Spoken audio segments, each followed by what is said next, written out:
बिस्मिल्लाहिर्रहमानिर्रहीम 8602 unit 7 planning and administering class test. तो हमने देखना है कि इस तरह इसमें जो है ना चैप्टर में इंट्रोडक्शन है, सबसे पहले ऑब्जेक्टिव, फिर टेस्ट को कैसे प्लान करते हैं, प्लानिंग का टेस्ट, फिर general consideration in constructing test को कैसे कंस्ट्रक्ट करते हैं, उसकी जनरल जो कंसीडर क्या करना है, आपने किन चीज़ों को जो है ना मद्देनज़र रखना है, ऑब्जेक्टिव क्या होते हैं टेस्ट आइटम्स के, फिर कंसिडरेशन इन कंस्ट्रक्टिंग ऐसे टाइप टेस्ट आइटम्स, फिर एडमिनिस्ट्रिंग करना टेस्ट को, फिर स्कोर करना और फिर समरी या यूनिट की। अब इंट्रोडक्शन को छोड़ दें आप, ये लंबा हो जाएगा। इसमें आप सिर्फ ये देखने के ऑब्जेक्टिव क्या है कि डिफ़ाइन करें instruction objective, outline course content क्या है, डेवलपिंग ए टेस्ट स्पेसिफिकेशन, फिर सिलेक्शन करें अप्रोप्रिएट असेसमेंट टास्क, प्रिपरेशन करें रेलिवेंट असेसमेंट टास्क और construction of test items, assembly करें असेसमेंट टास्क, फिर एडमिनिस्ट्रेशन करें ऑफ असेसमेंट और इंटरप्रेटिंग करें टेस्ट स्कोर एंड पे। अच्छा, ऑब्जेक्टिव क्या है इस चैप्टर के? अप्रिशिएट करें qualities needed to determine the quality of classroom test के, क्लासरूम टेस्ट की क्वालिटी कैसी होनी चाहिए और उससे डिटरमिन करेंगे स्टूडेंट की इस क्वालिटी क्या है, स्टूडेंट की क्या क्वालिटी है। डेवलप करें different type of test items for selected response test items, तो कुछ चीज़ों को जो है ना उनके आइटम्स को रिस्पॉन्स चेक करने के लिए आप जो है ना डेवलप करेंगे different type of test, different types of test जो है ना उनको डेवलप करें for constructed response test item के, ताकि आपको जो है ना वो कंस्ट्रक्ट करें रिस्पॉन्स जो आपका टेस्ट आइटम को वो आपको मिले। फिर efficiently administrator classroom test efficiently करें, एडमिनिस्टर करें यानी एडमिनिस्ट्रेशन उसकी करें, यूटिलाइज़ करें फ्रॉम द अबव यानी देखें, फिर द यूटिलाइज़ करें टेक्निक और ऑब्जेक्टिव। या प्लानिंग टेस्ट क्या है? The main objective of classroom assessment to obtain valid reliable and useful data regarding student learning achievement. तो अभी पाँचवा चैप्टर जो था, छठा जो था वो पाँचवा जो था वैलिड था, छठा पाँचवा रिलायबल था, छठा वैलिड था, ठीक है। तो वो दो चैप्टर हम पहले पढ़ चुके हैं। तो उन्हीं का बता रहा है कि हम किसी जो है ना मेन ऑब्जेक्टिव होता है जो क्लासरूम जिनमें जो हम असेसमेंट करते हैं या टेस्ट लेते हैं, उसका यही होता है कि हम वैलिड या रिलायबल और useful data regarding student achievement के, स्टूडेंट ने क्या सीखा है उसके बारे में जो टेस्ट लेते हैं, जाहिर सी बात है हम उसी के बारे में जांच पड़ताल करते हैं। This requires determining what is to be measured and then defining it precisely so that assessment task to measure desire performance can be develop. तो इससे आप अपने डिज़ायर परफॉर्मेंस भी डेवलप कर सकते हैं कि आपका गोल हो कि फॉर एग्जांपल स्टूडेंट को जो है ना हमने इस दफ़ा बोर्ड में से 400 450 नंबर लाने हैं, तो फिर या एक बुक में से आपने 60 में से 50 नंबर लाने हैं, तो आपने फिर उस लिहाज से टेस्ट कंस्ट्रक्ट करने होते हैं ताकि आपको जो है वो उस आपका डिज़ायर को आउटकम मिले। प्री टेस्टिंग, अब टेस्ट से पहले क्या करना चाहिए? Test and assessment can be given at the beginning of an instructional unit और कोर्स टू डिटरमिन। तो सबसे पहले किसी भी यूनिट या कोर्स के स्टार्टिंग में वो कहता है, बिगिनिंग में होता है कि टेस्ट और असेसमेंट आपने कैसे करनी है। Whether the student have the pre request skills needed for the instruction, readiness, motivation. तो बेशक स्टूडेंट के पास जो है ना वो ये हो, वो रेडी हो और वो मोटिवेट हो के, ठीक है, वो ये इस प्री रिक्वेस्ट का मतलब होता है कि इस चीज़ का पहले होना, ठीक है। तो हो सकता है वो इस काबिल हो, उसके पास ये पहले स्किल हो कि वो इंस्ट्रक्शन के जानता हो कि उसने कैसे टेस्ट को टैकल करना है। To what extent the student have already achieve the objective of plan instruction, determine placement और मॉडिफिकेशन ऑफ इंस्ट्रक्शन। तो किस हद तक जो है ना स्टूडेंट पहले से जानता है कि जो है ना वो ऑब्जेक्टिव जो है उसके प्लान इंस्ट्रक्शन के। ड्यूरिंग द अब इंस्ट्रक्शन टेस्टिंग तो क्या होना चाहिए? Provide basis for formative assessment, format provide करें असेसमेंट के लिए, मॉनिटर करें लर्निंग प्रोसेस को, कि मॉनिटर करने का मतलब कि स्टूडेंट को जो आपने सिखाया है वो लर्न कर रहे हैं या नहीं, उनका लर्निंग प्रोग्रेस कैसी है।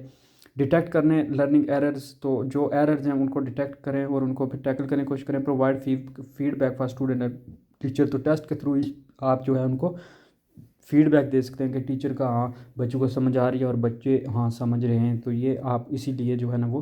फिर end of instruction testing, pre testing, during the instruction testing of end, during ये होता है, एंड पे आप क्या होता है? Major internal learning outcomes. तो एंड पे आपने आप नतीजा निकालना होता है कि आप नताइज क्या निकला है, आपने यूज फॉर फॉर्मेटिव असेसमेंट और provide basis for grades promotion. आप ग्रेड्स और प्रमोशन देखते हो टीचर के भी और स्टूडेंट के भी। Prior to developing an effective test, one need to determine whether or not a test is the appropriate type of assessment। तो आपने पहले सबसे ये डेवलप करना होता है कि ये टेस्ट इफेक्टिव है या नहीं, ये चीज़ें देखनी होती हैं। ये जो पैरे हैं इनमें यही कुछ लिखा हुआ है कि जो है ना आपने फर्स्ट पहले टेस्ट डेवलप करना है। पहले टेस्ट सबसे पहले तो आपने देखना है कि स्टूडेंट को जो है ना इंस्ट्रक्शंस हैं, ठीक है, इंस्ट्रक्शन देनी है, उनको रेडीनेस करना, मोटिवेट करना है, पार्ट 1 में प्री टेस्टिंग में। फिर जो है ना टेस्ट के दौरान आपने असेस करना है कि स्टूडेंट लर्निंग प्रोसेस कैसा है, फीडबैक देनी है टीचर स्टूडेंट को, उनका काम देखना, और आखिर में जो है ना आपने आउटकम देखना है, वेटेज देखना, डिटरमिन करना नंबर रिलेटेड टू आइटम। ये इन दोनों पैरों में यही लिखा हुआ है। अब टेस्ट स्पेसिफिकेशन क्या है? When an engineer prepares a design to construct, तो टेस्ट स्पेसिफिकेशन के कोई भी इंजीनियर जब कोई बिल्डिंग बनाता है तो वो सबसे पहले जो है ना उसका डिज़ाइन बनाता है। तो टेस्ट की भी सेम ऐसे ही है, आपने सबसे पहले जो है ना उसके लिए एक मैप बनाना होता है, उस टेस्ट की एक पूरी जो है ना स्पेसिफिकेशन देखनी होती है कि आपने टेस्ट में क्या क्या चीज़ें रखनी है, क्या क्या इस टेस्ट की स्पेसिफिकेशन होगी, क्या क्या चीज़ें जो है ना खासियत होगी इस टेस्ट में। तो आइटम स्पेसिफिकेशन आप सबसे पहले डिवाइडेड जो है ना ये फोल्चर और डेविडसन ने जो है ना डिवाइड किया था test specification into following 4 elements. First of all है item specification. Item specification describe the items, prompts or task and any other material such as text diagrams and charts which are used as stimuli। तो item specification में सबसे पहले कुछ item select किए जाते हैं, यानी कोई डायग्राम, कोई टास्क, कोई या प्रॉम्प्ट, कोई ऐसी चीज़ सेलेक्ट की जाती है जो चार्ट वगैरह जो स्टूडेंट को एक स्टिमुली दे, और उसको देख के स्टूडेंट के अंदर वो सारी चीज़ें आ जाए ताकि वो जो है ना उसको अंडरस्टैंड कर सके और उसके बारे में वो लिख सके। फिर presentation model provide information how the item and task are presented to the test takers. तो प्रेजेंटेशन मॉडल में आप इस तरह प्रेजेंट करते हो। प्रेजेंटेशन मॉडल मतलब आप उसके सामने ऐसी चीज़ें प्रेजेंट करते हो ताकि वो इंफॉर्मेशन जो है ना वो प्रोवाइड कर सके कि कैसे ये आइटम या टास्क जो हैं वो टेस्ट टेकर्स को देने हैं। ठीक है, कि आपने कैसे उन चीज़ों को प्रेजेंट करना है, कैसे यानी सवाल लिखने हैं, किस तरह जो है ना। Assembly model help the test developer to combine test items and test task to develop a test format. तो असेंबली में क्या इकट्ठा करता है वो सारा टेस्ट आइटम भी और टेस्ट जो मॉडल है दोनों को, और वो कंबाइन करके उसको पेश करता है, टेस्ट फॉर्मेट बनाता है, यानी ऑब्जेक्टिव और सब्जेक्टिव सारे सवाल जो है जिस तरह देने। Delivery model tells how the actual test is delivered. Delivery model में ये बताया जाता है कि आपने कैसे एक टेस्ट को डिलीवर करना है, कैसे देना है स्टूडेंट के सामने, कैसे पेश करना है। It include information regarding test administration, test security and test constraint. तो ये सारी चीज़ें उसमें आ जाती हैं। ये अब table of specification for social study के स्टूडेंट को आपने फॉर एग्जांपल लॉन्ग क्वेश्चन 1 देना है, ठीक है, शॉर्ट आंसर, ठीक है, 2 के देने हैं, रिसोर्सेज में से 1 देना है, ये ऑब्जेक्टिव या कंटेंट में से उठाने, किस में से कितने सवाल देने हैं। ठीक है, तो ये सारा चीज़ आपने 25% आप वेटेज हो गया है सबका, तो ये 100% बन जाता है। यानी ये आपका टेस्ट स्पेसिफिकेशन होता है कि आपने कौन कौन सी चीज़ें कितनी उठानी है, कहाँ कहाँ से उठानी है, MCQs कितने देने हैं, ये सब। General consideration in constructing objective test items. तो जनरल जो कंसिड्रेशन है कि आपने जनरल चीज़ें जो टेस्ट की लेंथ, टेस्ट का फॉर्मेट कैसा रखना है, उसकी लेंथ कैसी रखनी है, उसके टाइप कौन कौन से टाइप होंगे टेस्ट में, ये सारे जो है ना generally there are 2 types of objective और टेस्ट आइटम, 2 तरह के, सिलेक्ट टाइप, सप्लाई टाइप। ठीक है, अब सिलेक्ट टाइप जो आइटम्स हैं उनमें सबसे पहले जो है matching items. According to W Wiersma and SG Jurs the matching item consist of 2 parallel column. तो इसमें ये जो कॉलम आता है, 2 चीज़ों को आपने मैचिंग जो है ना, मैचिंग आइटम में से 2 चीज़ों को आपस में मैच करना होता है। The column left contain the question to be answer. तो लेफ़्ट जो ए है उसमें कैपिटल हैं, तो बी में कंट्री हैं, तो आपने कैपिटल को कंट्री से मिलाना है कि कौन सा जो है ना, इस्लामाबाद जैसे पाकिस्तान का हो गया, ठीक है, इस्तंबुल हो गया तुर्की का, फिर मैड्रिड हो गया मेरे ख्याल में पुर्तगाल, तेहरान हो गया ईरान का, और मैड्रिड और हे का पता नहीं। फिर जो है ना डब्ल्यू, इन्होंने सम मैचिंग एक्सरसाइज दी थी और इसमें आप जो है ना ये बुनियाद रखते हैं। अब इसके एडवांटेज क्या है? The chief advantage of matching exercise is that a good deal of factual information can be tested in minimal time. तो ये आप मिनिमल टाइम में जो है ना आप इन्फॉर्मेशन टेक कर सकते हो, आप देख सकते हो कि स्टूडेंट को पता है कि नहीं। फ्रीक्वेंटली जो है ना वो find the test fun to take because they have puzzle qualities to them. तो इसमें कुछ पजल क्वालिटीज़ होती हैं और स्टूडेंट जो है ना उनकी इंटेलिजेंस डिपेंड करती है कि वो कैसे इसको टैकल करते हैं। अब डिसएडवांटेज भी इसके हैं कि principle difficulty with matching exercise is that teacher often find that the subject matter is insufficient in quantity are not well suited for matching terms. तो ये इसलिए मुश्किल है क्योंकि कभी कभी टीचर्स को लगता है कि इसमें इतनी चीज़ें नहीं हैं बुक में कि उनको आप इस तरह कॉलम में प्रेजेंट करके मैच कर सकें।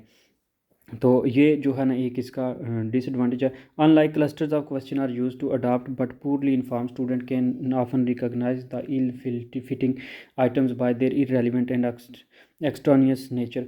तो अगर जो है ना वो अब कुछ स्टूडेंट जो है ना वो उनके लिए भी बड़ा डिफ़िकल्ट होता है, वो इतनी स्टडी नहीं करते, उनकी पूरली होती है अडॉप्ट, पूरली इन्फॉर्म्ड होते हैं, तो वो फिर जो है ना इतना वो भी नहीं कर सकते, ये भी इसका डिसएडवांटेज है। Suggestion for writing matching items. तो मैचिंग आइटम्स लिखने के सजेशन क्या है कि both list of description and the list of option fairly short and homogeneous, they should both fit on the same page. तो सबसे पहले तो इस तरह रखें कि वो दोनों एक ही पेज पे हों, ठीक है, ऊपर टाइटल हो और अरेंज इस तरह हों कि जो है ना बिल्कुल इजी हो ढूंढना, और इतना ना हो कि वो दूसरे पेज पे जाए, क्योंकि दूसरे पेज पे जाएगा तो वो फिर अगर एक ऑप्शन एक पेज पे है दूसरे पेज पे, तो तब तक बंदा स्टेटमेंट या कैपिटल ही भूल जाता है, कंट्री के नाम ढूंढ रहे हैं ताकि आप कौन से कंट्री को ढूंढ रहे हो, कौन सा कैपिटल ढूंढ रहे हो, किसको किससे मिलाना है। तो सबसे पहली चीज़ उसने ये रखी है कि आपने माइंड में रखना है कि list of option fairly short और होमोजेनियस होनी चाहिए और ऑन द सेम पेज होनी चाहिए। Make sure that all the option are plausible distractors for each description to ensure homogeneity of list। तो डिस्ट्रैक्टर्स हों कि ठीक है ना, ये नहीं है कि एक किसी एक के सामने आ जाए उसका कैपिटल, ऐसा भी ना हो, डिस्ट्रैक्टर्स हों, डिस्ट्रैक्ट हों बच्चे, फिर जो है ना वो ढूंढें, कोशिश करें। The list of description on the left side should contain the longer phrases और statement where the option on the right side should consist of short phrases word और सिंपल। तो लेफ़्ट कॉलम में जो आप ए वाले में यानी क्वेश्चन भी दें, हो सकता है क्वेश्चन लिख दें, पूरी स्टेट में लिख दें ताकि अंडरस्टैंड करें, और फिर एक वर्ड से मिलाना स्टूडेंट के लिए आसान हो, और दूसरी साइड पे सिर्फ फ्रेज़ या वर्ड रखें। Each description in the list should be numbered and the list of option should be identified by letter. तो नंबर और लेटर होने चाहिए कि ए पहले को ए से मिलाएं, दूसरे को बी से मिलाएं, या इस तरह, या ए को एक से मिलाएं, तो इस तरह हर आइटम को नंबर दी जाए। Include more option than description. तो डिस्क्रिप्शन से ज़्यादा ऑप्शन होने चाहिए, यानी ए के साइड से बी की ज़्यादा, ए की साइड कम हो तो बी की साइड ज़्यादा ऑप्शन हो, ठीक है, ताकि सिलेक्ट करना आसान हो। और कुछ स्टूडेंट बच्चे जो स्टूडेंट के लिए हों वो हार्डर हों for student to eliminate option, ताकि मुश्किल उनके लिए थोड़ी हो। In the direction specify the basis for matching and whether option can be use more than once.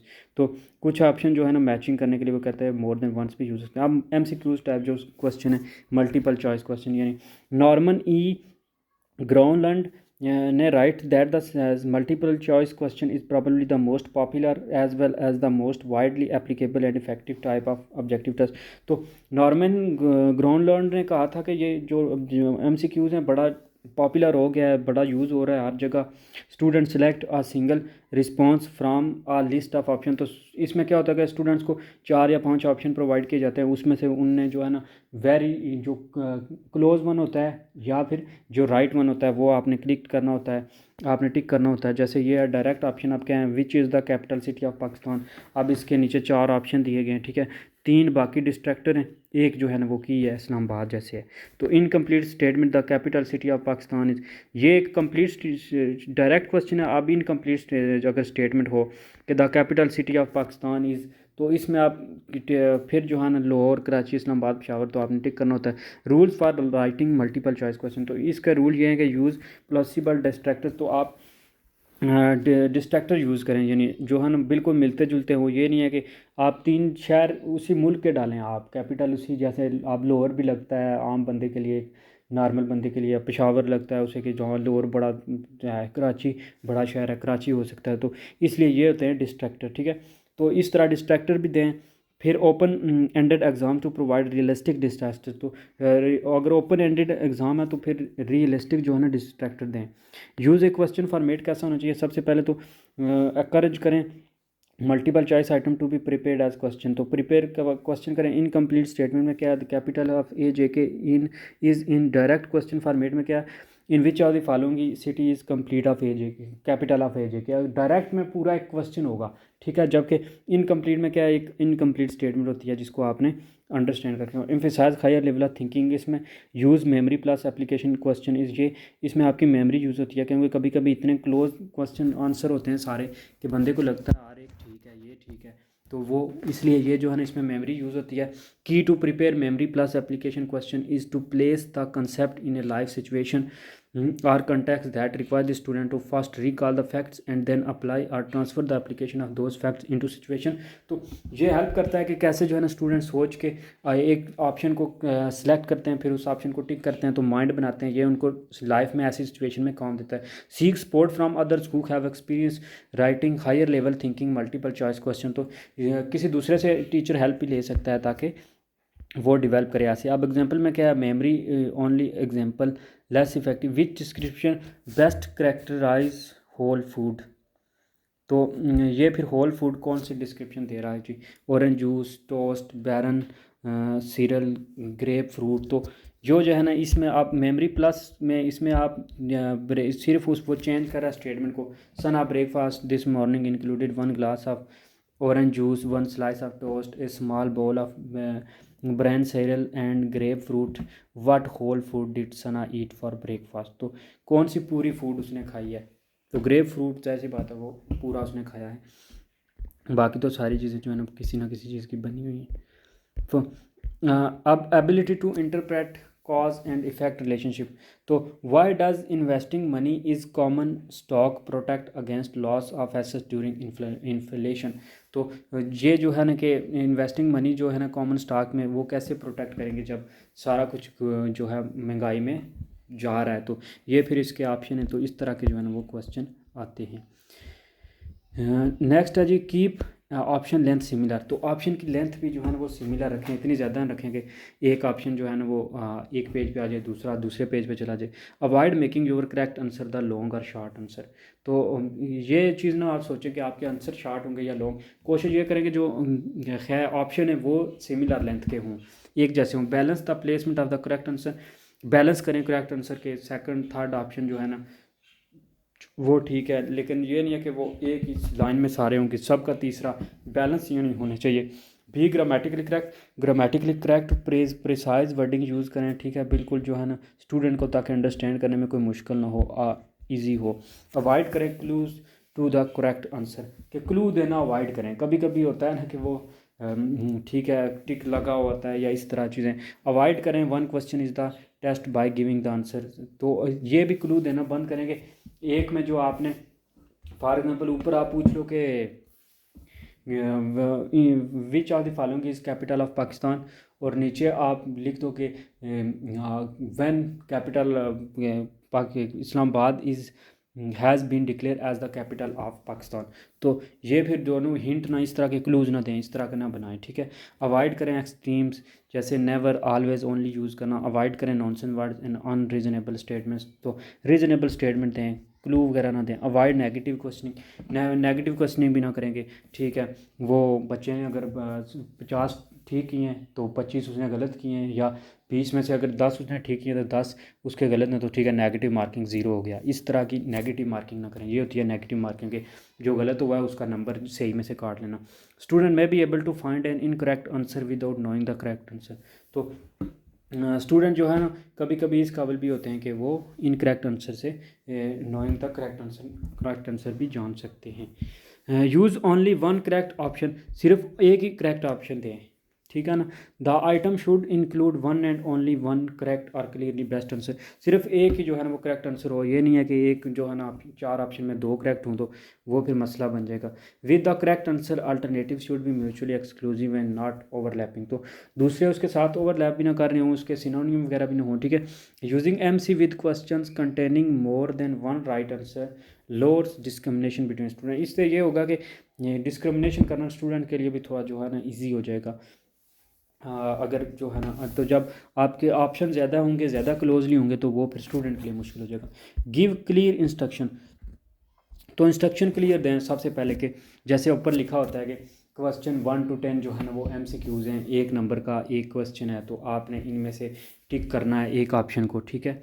दूसरी ये कि प्लीज़ रीड क्वेश्चन केयरफुली। तो दूसरा पहले इंस्ट्रक्शन ये दें कि 1 to 10 और multiple choice question design to access your ability, ताकि नॉलेज रिलेटेड कोर्स आपका चेक किया जाए, ठीक है।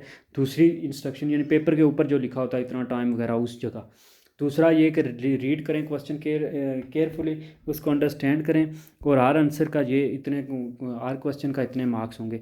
फिर क्वेश्चन 11 to 20 जो है ना मल्टीपल वो डिज़ाइन किए गए हैं ताकि आपकी एबिलिटी को देखा जाए कि आप कितना क्रिटिकली थिंक करते हैं, आप कैसे रीजन को चेक करते हैं। Please read each question carefully before reading the answer point question. तो आंसर ऑप्शन सेलेक्ट करने से पहले आप वो कहते हैं कि क्वेश्चन को सही से समझें, रीड करें। Be aware that some question may seem to have more one right answer, but you are to look for the one that makes the most sense and is most correct. तो हो सकता है कुछ के एक से ज़्यादा क्वेश्चन सीम लग रहे हों कि ठीक हैं, लेकिन ऐसा नहीं है, एक ही क्वेश्चन अप्रोप्रिएट ठीक होगा। सेलेक्ट करें मार्कशीट पे और ब्लैंक पेपर प्रोवाइडेड, तो फिर आप जो है ना उसके लिए राइटिंग के लिए आंसर करने के लिए ब्लैंक शीट प्रोवाइड कर दें। Use only a single clearly defined problem and include the main idea in the question. तो सिंगल प्रॉब्लम अच्छे से जो है ना वो डिफाइन हो, स्टेटमेंट जो हो ना, avoid all the above option. तो student merely need to recognise to correct option to get the answer correct. तो कभी कभी ये होता है कि स्टूडेंट को जो है ना वो दो ऑप्शन को टिक करना होता है, दो चीज़ों को लिखना होता है ताकि जो है ना वो ऑप्शन उनका करेक्ट हो। Avoid the none of the above option, तो इसमें ऑल ऑफ द अबव भी वो कहता है कि ये जो है ना वो उसको अवॉइड करें, वो भी ना लिखेंगे, तीन ऑप्शन लिख दिए और फिर एंड पे चौथे में ऑल ऑफ द अबव लिख दिया।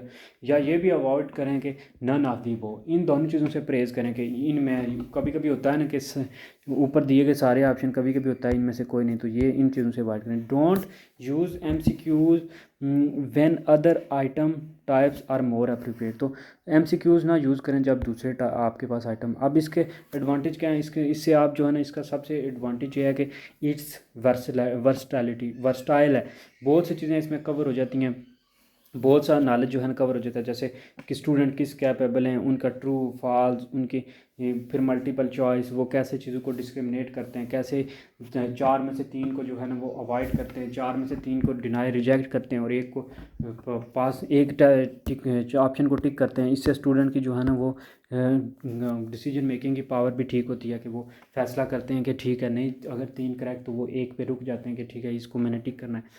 डिसएडवांटेज ये है कि ये आई डिफ़िकल्ट टू कंस्ट्रक्ट है, टीचर को बड़ा ढूंढना पड़ता है, बड़ा मुश्किल होता है जी टीचर के लिए ऑप्शन बनाना मोस्टली जो है ना, अगर बीच में से 1 hour per question being by no means, एक तो ये कि टीचर का टाइम बहुत लगता है, ठीक है, दूसरा टीचर के लिए ढूंढ के बनाना पड़ता है बड़ा जो है ना वो, ये बड़ी मुश्किल चीज़ है।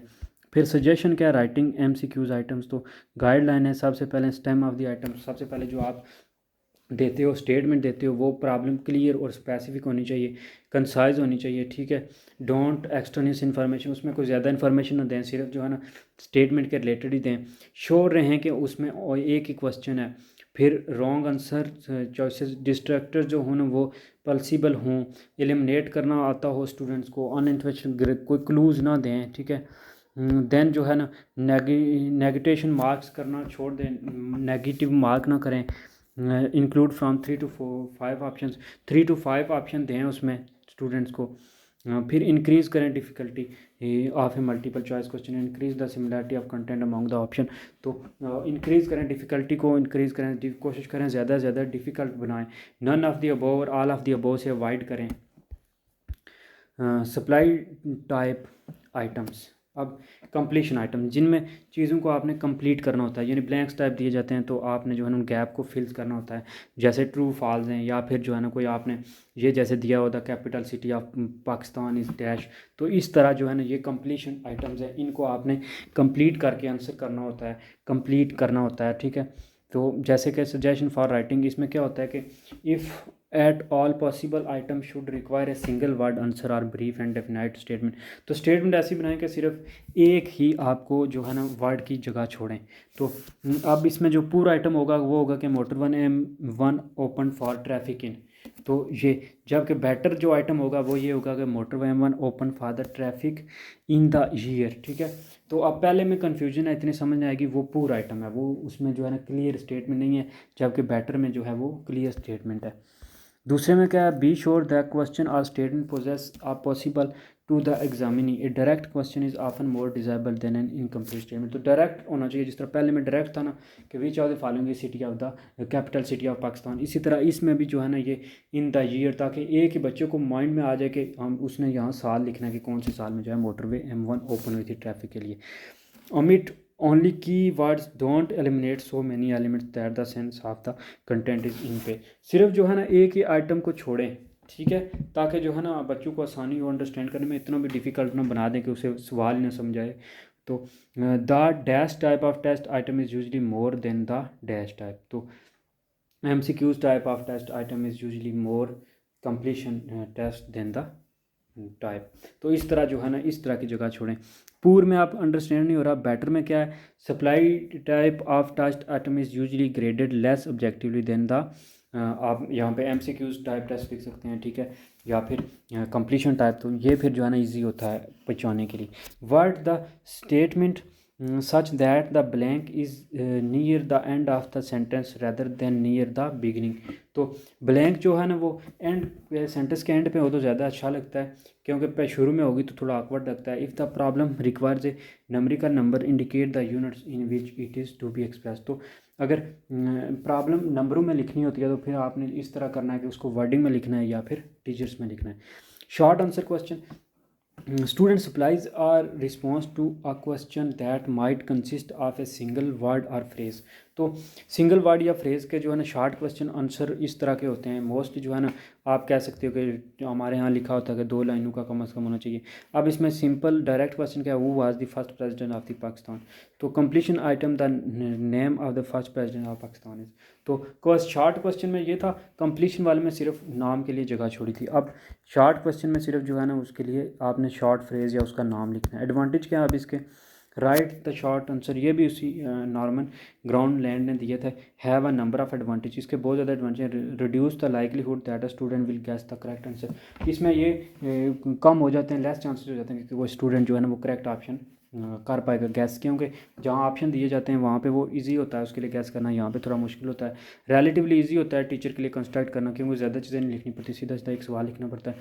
Adapted to mathematics the science and foreign language way specific type of knowledge are tested, तो ये सब कुछ जो है ना मैथ में हो रहा है, साइंस में हो रहे हैं, ये शॉर्ट क्वेश्चन वाला। Socrates question and answer format frequently employed in the, तो इसमें सोक्रेटिस जो है ना सोक्रेटिक जो क्वेश्चन है कि वो रेशनल थिंकिंग और उस तरह के क्वेश्चन भी हो सकते हैं। अब डिसएडवांटेज क्या है इसके, कि limited to the content area in which student knowledge can be adequately portrait by 1 or 2 word, तो इसमें स्टूडेंट का नॉलेज सिर्फ आप 1 या 2 वर्ड से जानते हो कि ठीक है, अगर स्टूडेंट को एक नाम भूल गया तो उसके 2-3 नंबर चले जाएंगे, तो डिफ़िकल्ट होता है स्कोर करना, क्योंकि दूसरे में टिक होता है तो मोस्टली 1 नंबर जाया जाता है। इसमें अगर आपका एक नाम नहीं लिख पाए तो 2 नंबर चले गए। फिर शॉर्ट आंसर जो है ना वो लिटिल अपॉर्चुनिटी प्रोवाइड करते हैं स्टूडेंट्स को ताकि वो सिंथेसाइज करें।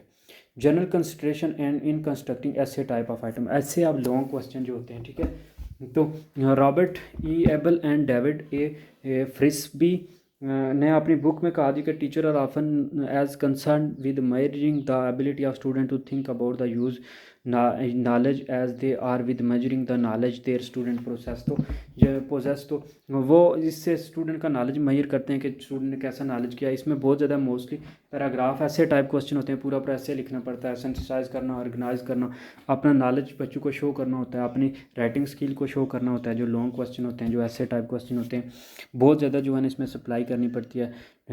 टाइप्स ऑफ ऐसे अब टेस्ट जो हैं ये मोनरी एंड कैटर ने दिया था, उनने जो है ना ऐसे into the many categories like selective recall basis, evaluation recall basis, comparison दोनों चीज़ों का, फिर comparison of two things in general, decision for against और कॉज इफेक्ट, एग्री डिसएग्री, तो इस तरह की बहुत सी स्टेटमेंट है जिस तरह के ऐसे आ जाते हैं कि ठीक है, 2 चीज़ों में कंपेयर करने में या 2 चीज़ों को एग्री किसी स्टेटमेंट का या डिसएग्री करने में। अब टाइप कैसे कंसेप्ट करते हैं, ऐसे items can very from very lengthy, तो बहुत ज़्यादा हो सकते हैं, लेंथी भी हो सकते हैं। Open minded and semester term papers और task home take home task that flexible page limit, जिसमें 10 से 12 पेज, फिर जो है ना 30 पेज, इस तरह जो हो सकते हैं। रिस्ट्रिक्टेड रिस्पॉन्स ऐसे आइटम्स एक्सटेंडेड, तो एक में रिस्ट्रिक्ट होते हैं, एक में एक्सटेंडेड करना होता है आपने।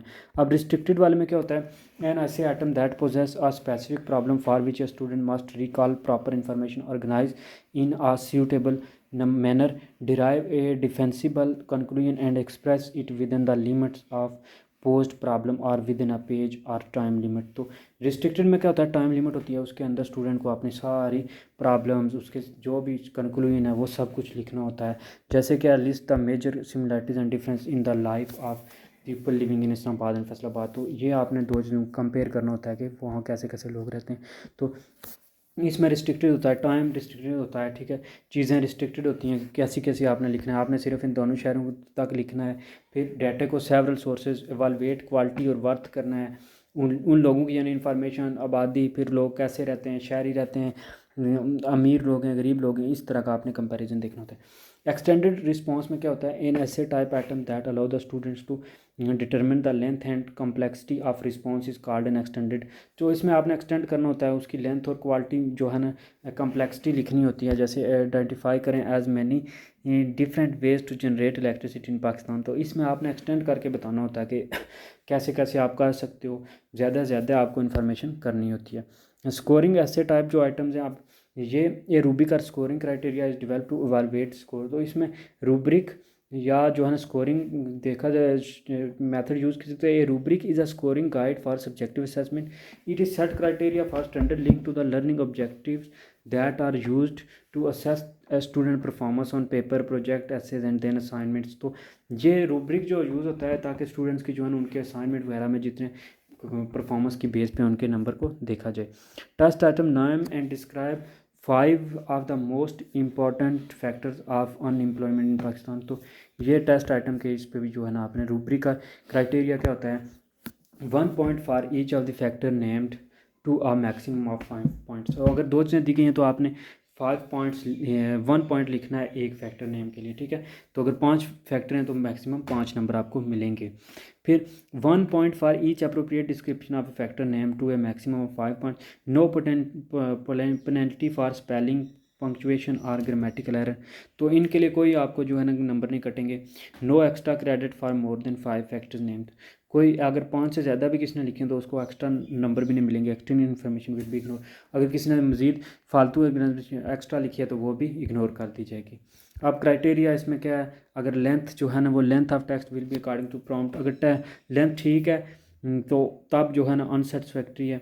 अब लेंथ जो है ना अकॉर्डिंग टू प्रॉम्प्ट है तो जो है वो प्रोफिशेंट है। अगर length of the text will be according to the prompt, और अगर will be according to the prompt है तो तब भी एडवांस है, ठीक है। उस तरह लेआउट, वोकैबुलरी, फिर कीवर्ड्स कौन कौन से यूज़ हो रहे हैं, फिर स्पेलिंग करेक्ट हैं इनकरेक्ट हैं, तो ये डिपेंड करता है। फिर सिलेक्शन और ऑर्गेनाइजेशन, ये ऊपर जो है दिए गए हैं कि अनसेटिस्फैक्ट्री, प्रोफिशेंट और एडवांस कब है। एडवांटेज क्या हैं इसके, तो इसके ये एडवांटेज हैं कि सबसे पहले आउटकम मेजर किए जा सकते हैं, क्योंकि ज़्यादा से ज़्यादा आप चेक कर सकते हो स्टूडेंट की मेमोरी, रिकॉल, फिर इंटीग्रेट कर सकते हो कि thinking, problem solving skill student की कैसी है। तो इजीली आप कंस्ट्रक्ट कर सकते हो, यानी एक चैप्टर में से, एक यूनिट में से एक सवाल उठा के दे दिया। फिर supply rather than select it, तो can not guess, student answer guess नहीं कर सकते क्योंकि इसमें उन्हें ज़्यादा से ज़्यादा इन्फॉर्मेशन देनी होती है। फिर practically it is more economically to use ऐसे type test if number of student is small. Number of student अगर स्मॉल हो तो आप ज़्यादा से ज़्यादा टेस्ट कंस्ट्रक्ट कर सकते हो। डुप्लीकेटिंग और प्रिंटिंग में आसान होता है, लेस टाइम लगता है।